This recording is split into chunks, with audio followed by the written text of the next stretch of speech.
I came over from Ghana in 1992.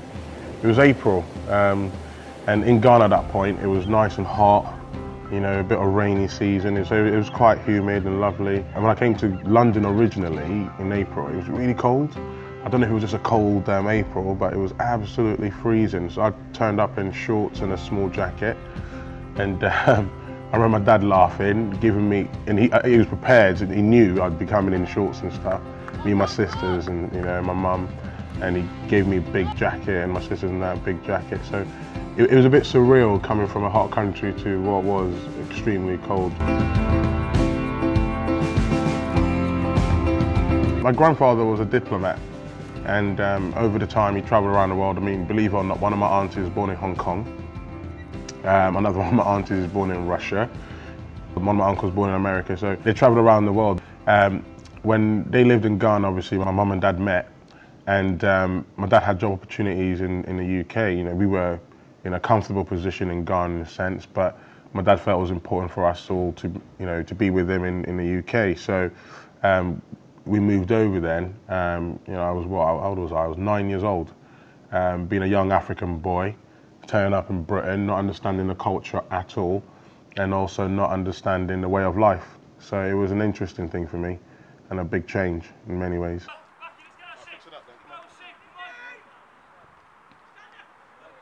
No foul! I did encounter a lot of racism in terms of people taking a mick out of me because I was African, you know, and calling me poor, when in actual fact, in Ghana, I was quite affluent, you know, and we had quite a lot of land and, you know, big house and everything. So for them to call me that was a bit confusing.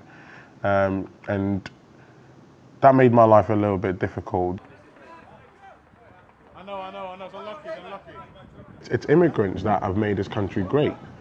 I mean, you look at the NHS, the amount of foreigners who are working within the NHS, and without them, NHS would collapse, and that's a fact. People want to come here and work, they want to earn, they want to achieve.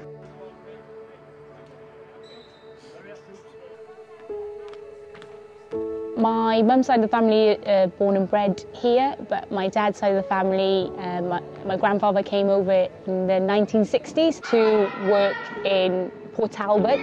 He worked in the steelworks. He left my grandmother over there, and my dad was just born, so he was very young at the time, just a few months old, and he came over to work with his brother. I think there was a few of them at that time, living in a house, all working, sleeping, cooking together, just, you know, trying to make do. My grandmother was just telling me the other day when he first of all came here and he couldn't speak much English, and he went to the local shop and had to do actions in order for certain foods. For example, he was doing the wings to ask for eggs, so he was acting like a chicken to try and portray that he wanted to buy eggs from the shop. You wouldn't typically see an Asian girl playing sport, so in that aspect I have broken the barrier representing my country as well as coaching.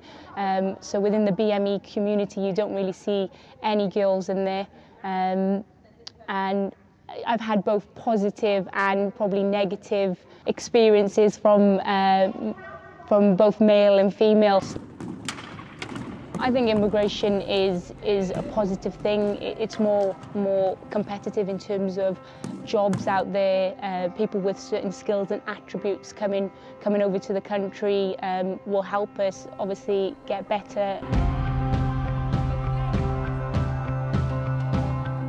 I'm happy that I had the opportunity to be able to come over here and work.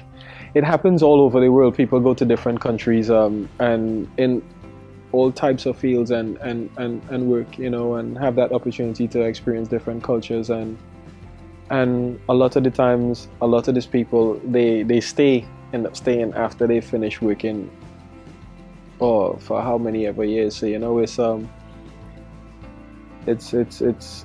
good when you have productivity, more or less, that helps the economy and whatnot.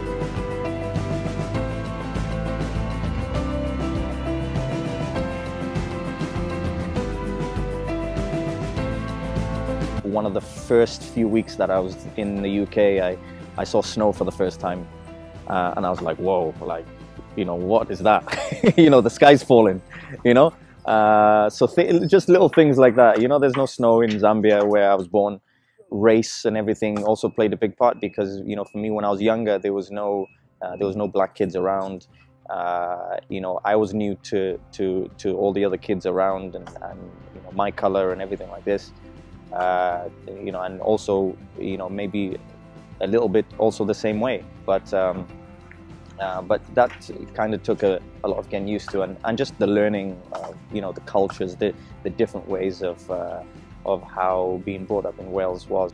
You know, the world is getting smaller for me because I think, you know, different cultures, people are traveling a lot more, people going to different places, and it's only a good thing. Being born and brought up in Wales, you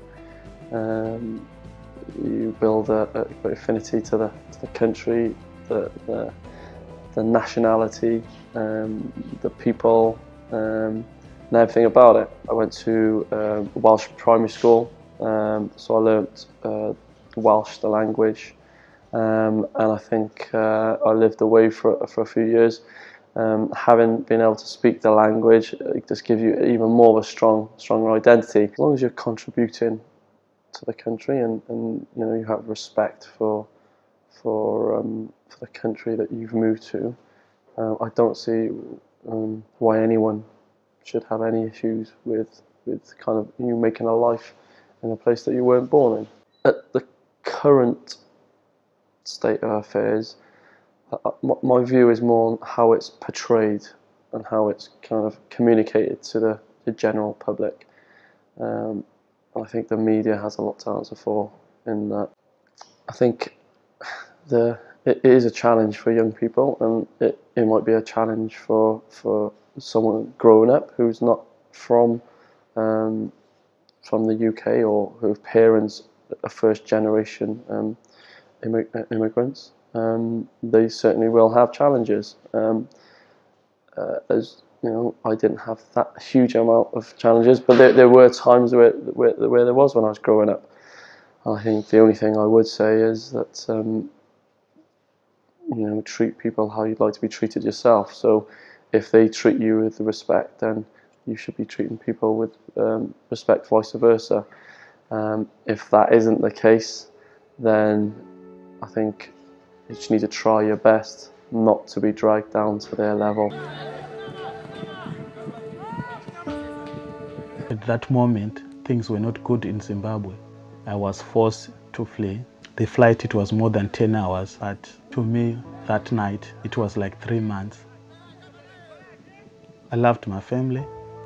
I've left my beautiful wife, my 2 daughters, and I had to tell them to go and stay with my in-laws.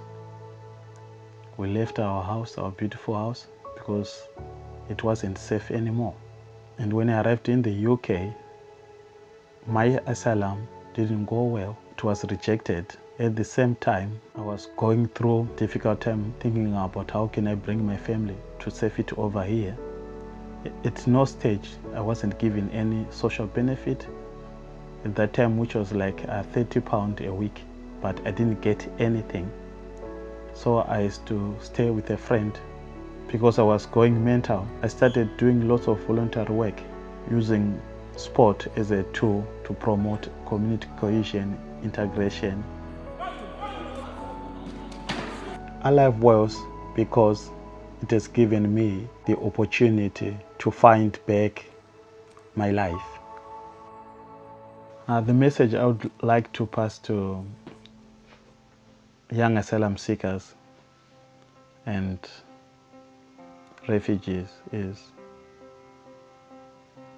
try to be active, live as an active citizen in Newport or wherever you are in the UK. Try to give back to the communities where you're living. Show racism the red card. Show racism the red card. Show racism the red card. Show racism the red card.